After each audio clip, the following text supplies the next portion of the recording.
बुद्धम शरणम गच्छामि,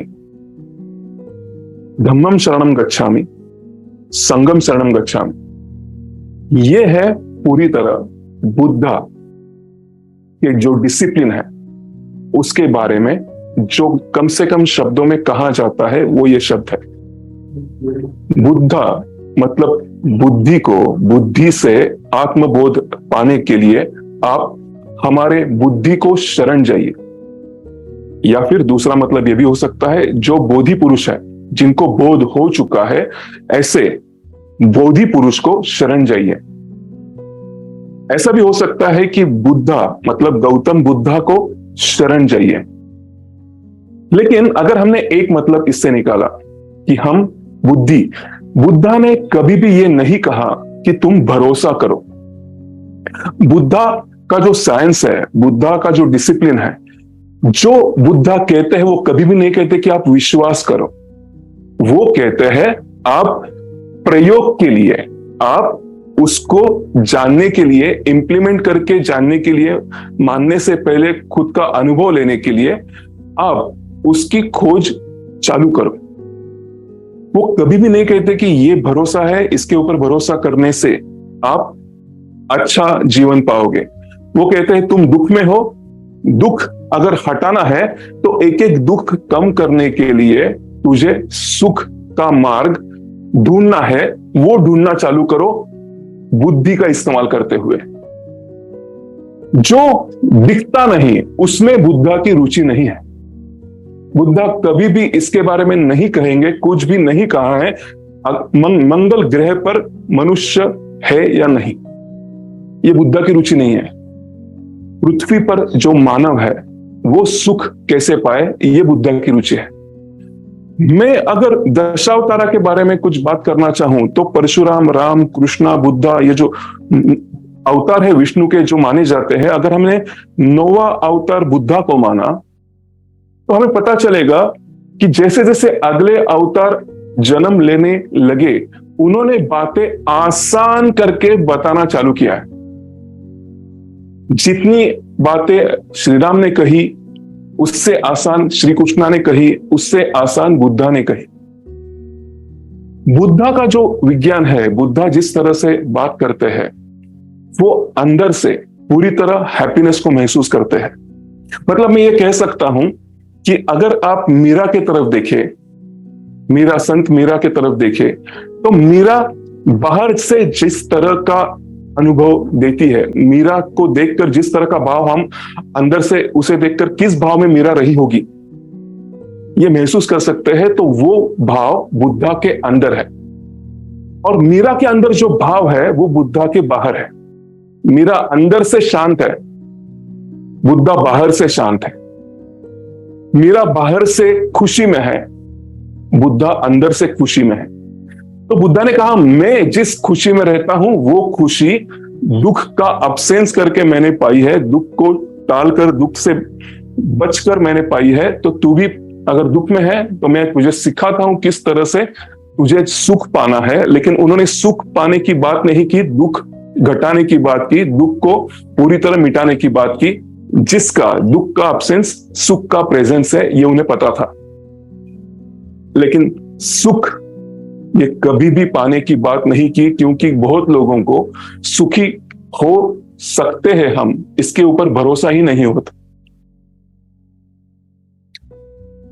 अब आज जो मैं आपको बताने जा रहा हूं वो पूरी तरह बुद्धम शरणम गच्छामि, इसके बारे में जो डिसिप्लिन्स बताए गए हैं, लेकिन वो डिसिप्लिन्स बुद्धा के एक विशिष्ट किस्से में बताए गए हैं। वो किस्सा कुछ इस तरह है, बुद्धा ध्यान के लिए जब बैठे थे तो जमीन से सरकते हुए आगे एक सर्पराज पधारे। वो सर्पराज जिनके माथे पे एक नागमणि था, तो उसे देखकर बुद्धा को पता चल चुका कि ये बहुत ऑर्डिनरी सर्पराज, नाग, सांप नहीं है, ये अथॉरिटेटिव फिगर है। तो सर्पराज ने, कहानी कहती है, सर्पराज ने पूछा कि मैं कितने दिन तक ऐसे जमीन पर से सरकते हुए आगे जाऊं? मुझे भी आगे बढ़ना है। तुम इतने बोधि पुरुष हो। मैं देखता हूं आप जब आंख बंद करके बैठते हो तो आपकी जो चेतना है वो दुनिया घूमकर आती है, वापस बॉडी में जाती है। ये मैंने देखा है। तो मुझे भी इस तरह की साधना करवा के मेरे जीवन को और आगे ले जाने के लिए आप कुछ मुझे बताओ, मंत्र दो, मदद करो। तो बुद्धा ने इस सर्पराज को क्या कहा वो मैं आपको बताना चाहता हूं। ये जो सर्पराज मेटाफर है, मैं काफी दिन सोच रहा था कि सर्पराज ये मेटाफर क्यों, मतलब ये कहानी क्यों बताई गई होगी। वो भी बुद्ध के अंतिम दिनों में ये कहानी घटी है। लेकिन इसमें अगर ये कहानी घटी एक्चुअली है तो क्या मतलब निकलना चाहिए। लेकिन ये कहानी अगर नहीं हुई है तो बताना क्या चाहते हैं जो भी इस कहानी को लिखते हैं, जो बुद्धा के डिसाइपल्स हैं। तो ये अगर जानना है तो हमें ये पता होना चाहिए कि अगर हमारी कुंडलिनी, इसके बारे में आपने कभी सोचा है तो कुंडलिनी का भी चित्र वैसे ही है जो दो सांपों का एक साथ एक ही वक्त ऊपर की तरफ उठना है। सांप जो जमीन के ऊपर सरकते हुए चलते हैं, उन्हें अगर और ज्यादा बेहतर जीवन पाना है तो उन्हें ऊपर उठने के लिए जो सिंबॉलिक रिप्रेजेंटेशन है, जो कुंडलिनी जागृत करने का है, और उसके बाद ऊपरी हिस्से में पंख दिए हैं, मतलब फ्रीडम। अगर आप नीचे से एक एक चक्रा ऊपर की तरफ जागृत करते हुए आते हो तो कुंडलिनी जागृत होती है और पूरी तरह आपको मुक्ति मिल जाती है। मुक्ति मतलब अटैचमेंट्स पूरी तरह खत्म हो जाती है विलिंगली, और आप जब चाहे खुद को किसी से भी डिटैच कर सकते हो, वो थॉट हो, स्ट्रेस हो, इवेंट हो या रिश्ता हो। तो उसके लिए वो अगर पाना है, रेंगना मतलब क्या, सरकना मतलब क्या, पूरी तरह किसी और के ऊपर डिपेंडेंट। ऊपरी तरफ एनर्जी जाना मतलब क्या, पंखों का मतलब क्या है, फ्रीडम की तरफ जाना। तो मैं ये मानना चाहता हूं कि ये कहानी हमें बताती है कि किस तरह से फ्रीडम पाया जा सकता है। उसके वो टीचिंग्स है, वो जो टीचिंग्स मैं आपको बताने जा रहा हूं वो उस तरह के टीचिंग्स है जो हमें फ्रीडम देंगे।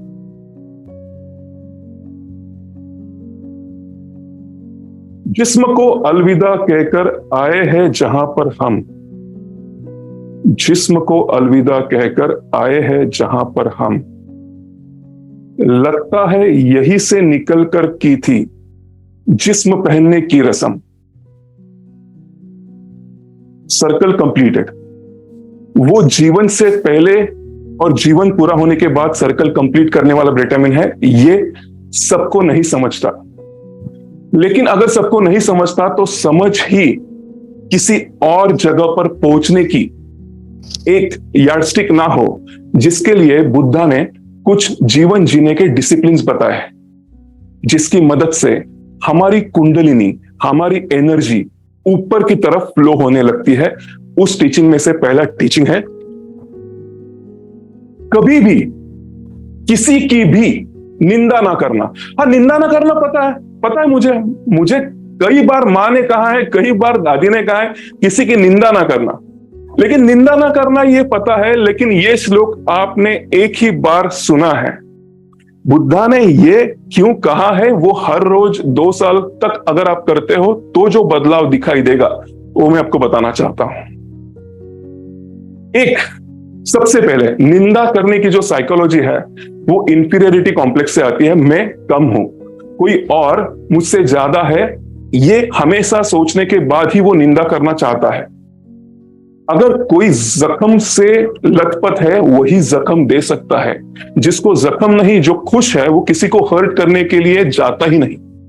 तो निंदा मतलब मैं खुद के ऊपर डाउट करता हूं तो मैं चाहता हूं कोई और मुझसे नीचा हो, तो वो दूसरे के अंदर नुस्ख निकालना चालू करता है।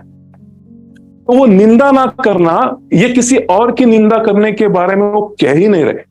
वो कह रहे हैं अगर तुझे किसी और के अंदर नुस्ख निकालने की आदत एक बार पड़ चुकी तो धीरे धीरे 2 साल के बाद, 3 साल के बाद, 5 साल के बाद तू तेरे अंदर भी नुस्ख निकालना चालू कर देगा, क्योंकि आदत तो वही है। ठीक उसी तरह नुस्ख अगर निकालने की आदत बन चुकी तो ये गलत है, ये गलत है, ये गलत है, अभी मेरे सामने कोई नहीं है तो किसके नुस्ख निकालूं? खुद के। अगर खुद के नुस्ख निकालना आपने चालू कर दिया तो इंफीरियरिटी कॉम्प्लेक्स में जाते हो, आप गिल्ट में जाते हो। गिल्ट, ये गिल्ट जो है वो लोअर इमोशन है। गिल्ट में कभी भी आपको अच्छा नहीं लगता, वो आपको नीचे ढकेलती है। मतलब हर एक निगेटिव इमोशन ये भारी है। हम कभी भी ऐसा नहीं कहते कि मेरा सर हल्का हो गया, हम कहते हैं दर्द हो रहा है, सर भारी हो चुका है। हम ये पता कर रख सकते हैं कि किसी भी निगेटिव इमोशन का अनुभव हमें भारी करता है, हमें हल्का पॉजिटिव इमोशन का अनुभव करता है। हम खुशी से फूले नहीं समा पाते, हम दुख से अंदर ही अंदर दुखी होते हैं। मतलब श्रिंकिंग, वो श्रिंकिंग जो है वो भारी है। तो अगर गिल्ट आपको नीची तरफ लेकर जा रही है और बुद्धा आपको ऊपर उठाना चाहते हैं कुंडलिनी के डायरेक्शन में, तो क्यों आप गिल्ट में जाओ? वो निंदा और निंदा हमेशा नींद में ही की जा सकती है। जो अवेकन है वो निंदा नहीं करेगा, क्योंकि उसे पता है कि निंदा करने की आदत वापस मेरे पास आएगी। इसलिए उसे शायद निंदा, नींद में जो की जाती है ऐसी अदा, कहां जाता है। रोको। अगर आपको लगता है हम दोस्तों को इकट्ठा करके गॉसिपिंग करते हैं तो बहुत बढ़िया हम वक्त का इस्तेमाल करते हैं, 6 महीने में वही इस्तेमाल आपके अगेंस्ट अंदर आपको बड़ा नुकसान पहुंचाने वाला है, इसमें कोई दो राय नहीं है। सीज फ्रॉम हार्म, किसी को भी नुकसान ना पहुंचाना, किसी का घात ना करना। मैं आपको एक उदाहरण के लिए डेमोन्स्ट्रेशन दिखाना चाहता हूं। आप यहां आ सकते हो प्लीज। ये हमारी एक केयर प्रोवाइडर है, वो यहां पर आकर जो पॉइंट मैं आपके सामने रखना चाहता हूं वो रखने के लिए मदद करने वाली है। अब मुझे इस तरफ आगे ढकेलेगी, ढकेलो उस तरफ। I am allowing you to do so you can do it. Okay, अब क्या किया? आगे ढकेला। आपने देखा? Very good. अब मैं आगे हूं, मुझे पीछे खींचो, जोर से पीछे खींचो। आपने देखा, इसने पीछे खींचा। तो अगर आप किसी को पीछे खींचते हो, आप भी पीछे आते हो। अगर आप किसी के भी पैर नीचे खींचते हो, आप उससे नीचे जाते हो। अगर आपको आगे जाना है तो किसी को आगे जाने की संभावना बढ़ाने के लिए मदद कीजिएगा ताकि आप भी आगे जाओ। ये सिंपल रूल है। तो इसीलिए वो कहते हैं कि किसी को भी दुख ना पहुंचाना, हार्म ना पहुंचाना, हानि मत पहुंचाना, किसी का घात मत करना, क्योंकि अगर आप उसका घात करते हो तो आप भी पीछे जा रहे हो और पीछे जाने वाली भावना आपको नीचे लेकर जाती है अंदर से। मैं आगे नहीं बढ़ पा रहा हूं, यह भावना आपको नीचे की तरफ लेकर जाती है, वापस self doubt, self hatred, guilt, नीचे लेकर जाने वाली निगेटिव भावना। तो ये जो बताया गया है वो दूसरों को मद्देनजर रखते हुए नहीं कहा गया है, वो आपके ऊपर दया है जो आप कर रहे हो। लेकिन हमें ऐसा दिखाई नहीं देता क्योंकि हम सिर्फ पढ़ते हैं, हम अमल में नहीं लाते। अगर अमल में हमने 5 साल 3 साल लाया ये, तो हमें पता चलेगा I am completely different, lighter and peaceful person now. It's that easy. Thank you so much. आगे चलेंगे।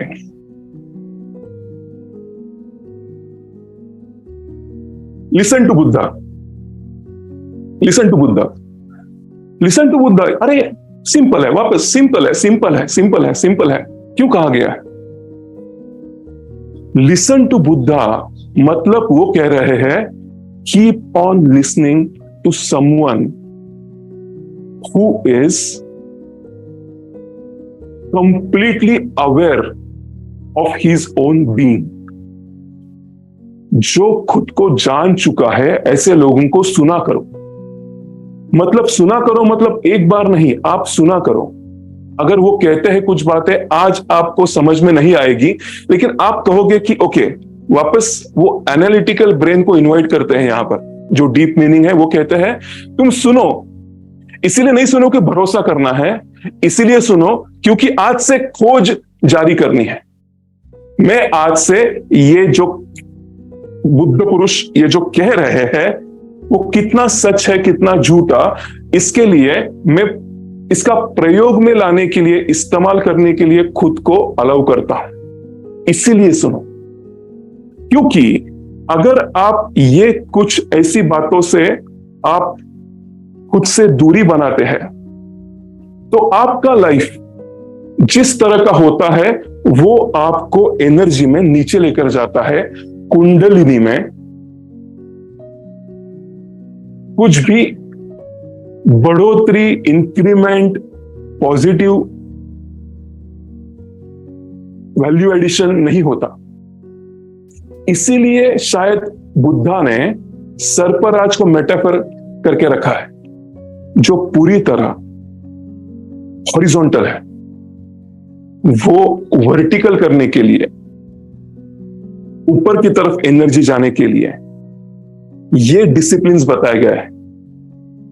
कुंडलिनी, सर्प, उसके पंख, फ्रीडम, ये पता आप समझ पा रहे हो मैं क्या बोल रहा हूं? मैं उस चित्र के बारे में इशारा कर रहा हूं जो हमने कुछ देर पहले देखा। मैं इसकी बात कर रहा हूं।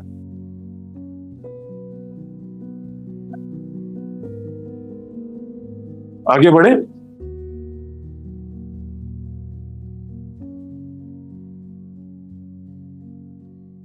फूड अवेयरनेस, फूड अवेयरनेस ये क्यों सिखाते हैं? क्यों सिखाते हैं? क्यों सिखाते हैं? मैंने देखा कई सारे रिलीजियस प्लेसेस में जब भी कुछ भगवान को अर्पण किया जाता है उसमें नारियल होता है। नारियल क्यों होता है? सोचना सोचना सोचने के बाद पता चला कि ओके, ये नारियल ये पंच महाभूता का एक प्रतीक है।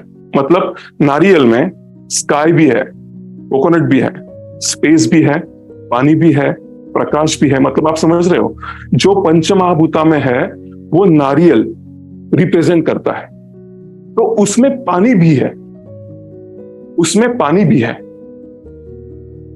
पानी ये कुछ और आगे अगर आप सोचना जारी रखें तो हमें पता चलता है कि हम सीरियल्स में देखते हैं, हमें यह पता भी है जब भी किसी को श्राप देना होता है, श्राप देना होता है, तो ऋषि मुनि कमंडलू में से पानी हाथ में लेकर उसे कुछ कहते हैं और वो पानी छिड़कते हैं और वो श्राप है वो सच हो जाता है। ये श्राप सच होना और जिसके अंदर पानी है वो नारियल भगवान को चढ़ाना, क्या है एसोसिएशन? ये एसोसिएशन है कि water is a great conductor of the vibration you carry.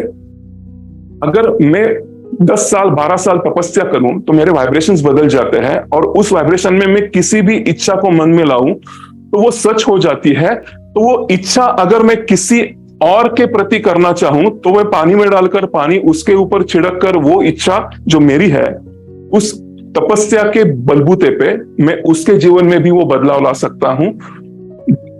जो श्राप है तो बुरा बदलाव, लेकिन मेरी इच्छा है उसके लाइफ में बुरा बदलाव आए। ऋषि मुनि जैसे श्राप देते थे। अगर वो आशीर्वाद है तो भी पानी पीने के लिए दिया जाता था। अगर आप साईं बाबा का चरित्र पढ़ते हो तो उसमें कई दफा ऐसा लिखा गया है कि उन्होंने पानी दिया। Water is a great conductor of the vibration that you transmit. Your vibration, आप जो प्रेयर करना चाहते हो आप उस नारियल में करो, भगवान के चरणों में रखो, वो मैसेज पहुंचा देगा। वाइब्रेशंस पहुंच गई।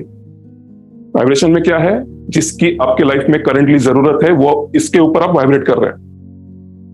अपने नारियल में वो वाइब्रेशन सैंपल के क्वांटिटी में डाले, भगवान के चरणों में नारियल अर्पण किया, मैसेज पहुंच गया। अगर ये सच है तो अब हमें पता चलता है कि अगर हम कहीं बाहर जाकर होटल में खाते हैं, रेस्टोरेंट में खाते हैं, तो हम एक डोसा खाकर हमारा पेट भर क्यों जाता है।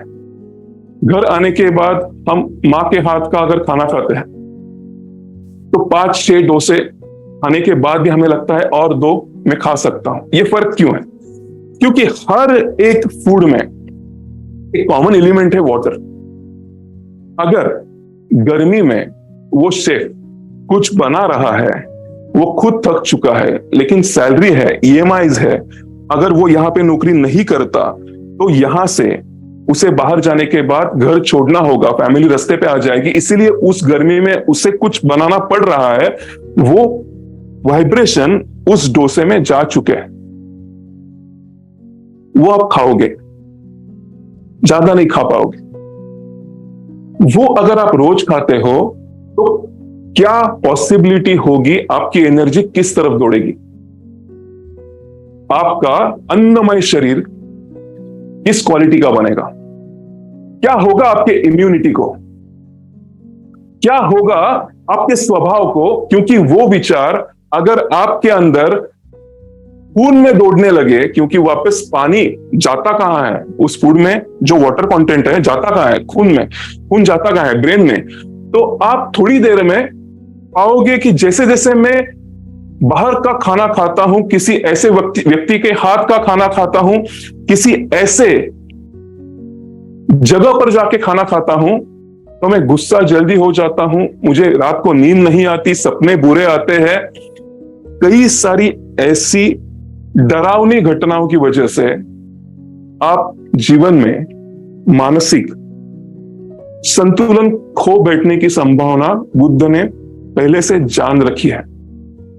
तो वो ये नहीं कहते कि आपके मन को विपरीत परिणाम से बचाओ, फूड हैबिट्स के ऊपर आप ज्यादा फोकस करो। वो सिर्फ ये कहते हैं कि आप जब भी खाओ वो खाना हैप्पी मतलब खुश होकर बनाया जाना चाहिए। वो खाना एक वक्त पर ही खाना जाना चाहिए। मुझे एक मेरा दोस्त है, वो बचपन का दोस्त है लेकिन अभी वो डॉक्टर बन गया है। तो उसने एक काफी सारी डिस्कशन हुई, लेकिन मैं एक मुद्दे की बात बताता हूं जो आपको हमेशा याद रहेगी, पता है मुझे। वो कह रहा था कि तुझे पता है लोग जो खाना खाते हैं ना, उसमें से 50% वो उनके लिए खाते हैं, बाकी 50 हमारे लिए।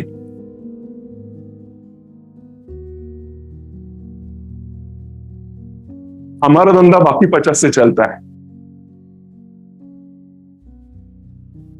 ये काफी गहरी बात बोल दी उसने, जो बात बुद्धा भी कह रहा है कि अगर तुम्हारा पेट भरा नहीं है लेकिन इससे ज्यादा नहीं खाया तो चल सकता है, रुक जाओ। क्योंकि तभी आप सोच सकते हो, तभी आप बुद्ध बनना जारी रख सकते हो, तभी आप ग्लानि में नहीं रह सकते। नींद नहीं आएगी इसलिए निंदा नहीं करोगे। नींद क्यों आती है? क्योंकि अभी पूरी तरह ब्रेन से एनर्जी हटकर कहीं और बिजी हो गई, वो हजम करने के लिए क्यों ना हो।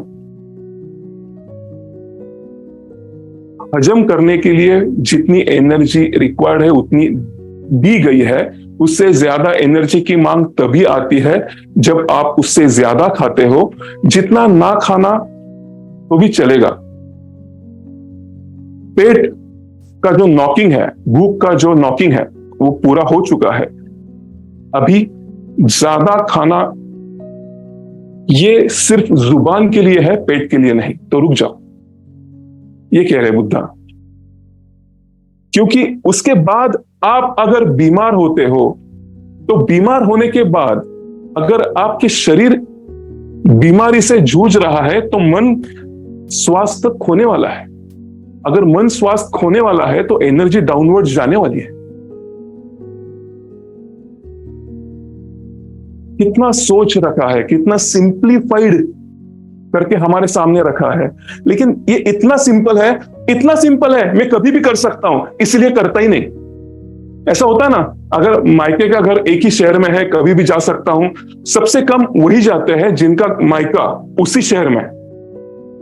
आगे चले।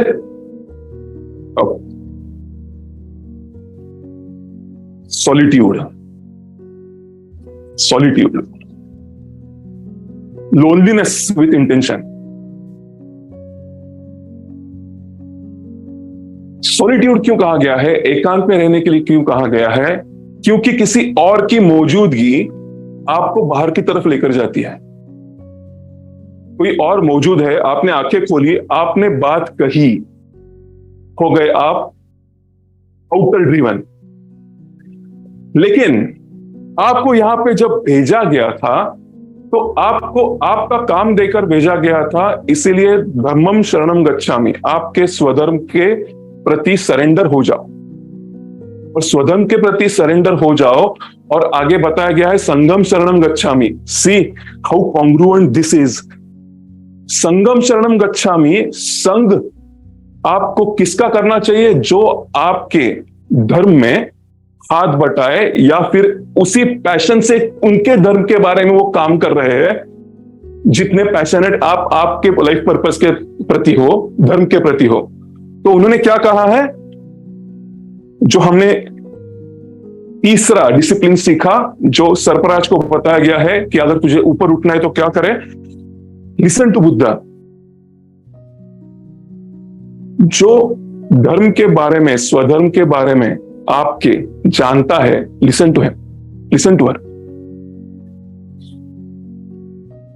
उसी ग्रुप में रहकर जो इक्वली पैशनेट लोग हैं उनके खुद के धर्म के बारे में, तो संगम शरणम गच्छामि मतलब किसके संग में रह रहा है वो शरण जाने के काबिल हो।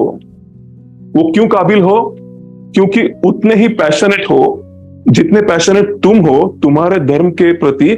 इसीलिए पहले धर्मम शरणम गच्छामि या धम्मम शरणम गच्छामि, दोनों अलग अलग भाषा में एक ही मीनिंग है। संगम शरणम गच्छामि, उसके साथ रहा करो, और उसको साथ रहने के लिए नहीं कहा गया, आप उस संग को सरेंडर करो। सत्संग का महत्व इतना है कि अगर आप किसी ऐसे शख्सियत के साथ रहते हो जो ऊपर की तरफ उठ चुका है, आप नीचे की तरफ जा नहीं सकते।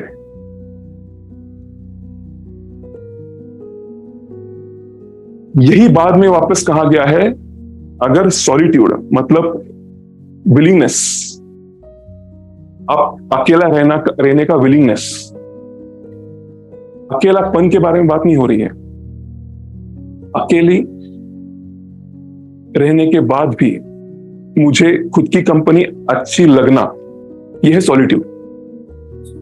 सॉलिट्यूड में इतनी ताकत क्यों है? क्योंकि सॉलिट्यूड में रूमी कहता है, रूमी पता है आपको, एक रूमी काफी बढ़िया पोएट है, वो कहते हैं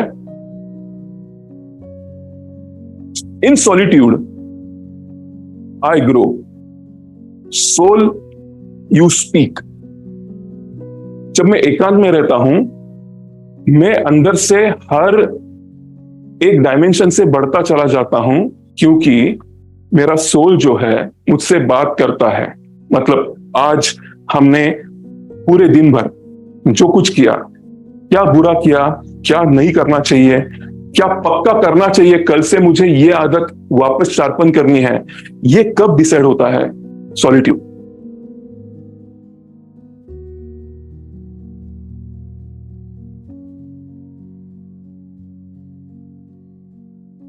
God's whistle comes in silent mind, ऐसी एक अंग्रेजी में कहावत है। God's whistle comes in a silent mind। अब मुझे पता चल रहा है कि न्यूटन जब अकेला बैठा था तब उसे जो डिस्कवरी हुई थी, आर्किमिडीज जब अकेला नहा रहा था तब उसे जो डिस्कवरी हुई थी, जब थॉमस एल्वा एडिसन अकेले में सोच रहा था, तब उसे जो डिस्कवरी हुई थी उसने इतिहास बदल दिया। लेकिन हम अटक गए कि आर्किमिडीज नंगा होकर बाहर भागने लगा। इस कहानी में वो अकेला था। ऐसा क्यों होता है कि हम दिन भर एक सवाल को लेकर जाते हैं और वो सवाल हमें शॉवर लेते वक्त ही जवाब देता है? ये है सॉलिट्यूड का जादू, जवाब पाने का मशीन, सॉलिट्यूड। ये अगर चीजें हम पाते हैं, हम करते हैं, हम हमारे स्वभाव में डालते हैं, तो कुंडलिनी की ताकत ऊपरी तरफ, एनर्जी की ताकत कुंडलिनी के मार्ग से ऊपरी तरफ उठने लगती है। ये बुद्धा को शायद बताना था, लेकिन सिंबॉलिकल वोकैबुलरी का यूज करके।